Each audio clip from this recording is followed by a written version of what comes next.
കുറച്ച് ദിവസം കഴിഞ്ഞപ്പോൾ സുധിയുടെ ഒരു ഫോൺ വരികയാണ്.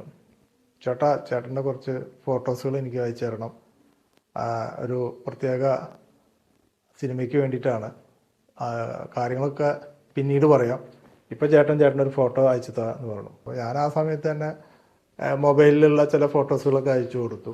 അപ്പോൾ അത് കഴിഞ്ഞിട്ട് പറഞ്ഞു, ചേട്ടനൊന്നും പറയാൻ പറ്റില്ല, ഞാൻ ചേട്ടന് വേണ്ടി ഞാൻ പ്രാർത്ഥിക്കാം, അത് നല്ലൊരു അവസരമാണ്, നല്ലൊരു വേഷമാണ്.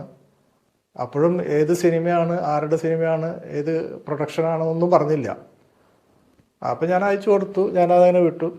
2 ദിവസം കഴിഞ്ഞിട്ട് പറഞ്ഞു, ചേട്ടാ ഒരു വീഡിയോ വേണം, അപ്പം അതിൻ്റെ ഒരു സന്ദർഭം പറഞ്ഞു തന്നു. അപ്പോൾ അത് കണക്കാക്കിയിട്ടൊരു വോയിസുള്ളൊരു വീഡിയോ ഇട്ട് കൊടുക്കാൻ പറഞ്ഞു.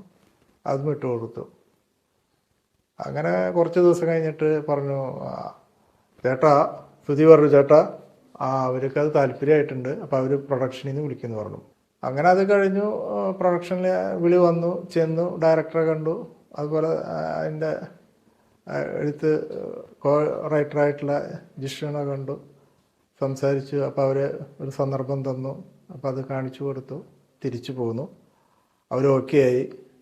അങ്ങനെ ചെന്ന് ലൊക്കേഷനിൽ ചെന്നപ്പോഴാണ് ഇത് മമ്മൂക്കയുടെ കൂടെയാണെന്നുള്ളതും ഡയറക്ടറിൻ്റെ അടുത്ത് പറഞ്ഞു, ഇങ്ങനെയാണ് സ്ഥിതി എന്ന് പറഞ്ഞപ്പോൾ അപ്പോൾ തന്നെ എൻ്റെ വല്ലാത്തൊരു അവസ്ഥയായിരുന്നു ആ സമയം.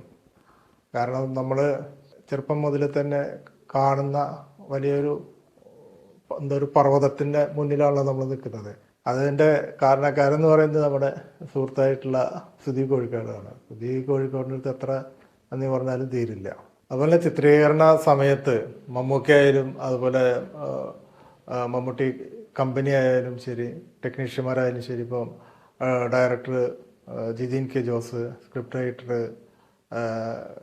പിന്നെ ജിഷ്ണു, അതുപോലെ തന്നെ അസോസിയേറ്റ് ഡയറക്ടർ ബോസ്, മറ്റ് അസിസ്റ്റൻറ്റ് ഡയറക്ടേഴ്സ്, ക്യാമറമാൻ ഫൈസലിക്ക, അതുപോലെ എല്ലാവരും വളരെ മനോഹരമായിട്ടാണ് നമ്മുടെ അടുത്ത് പെരുമാറുകയും എനിക്ക് ഒത്തിരി കാര്യങ്ങൾ അവരിൽ നിന്ന് പഠിക്കാൻ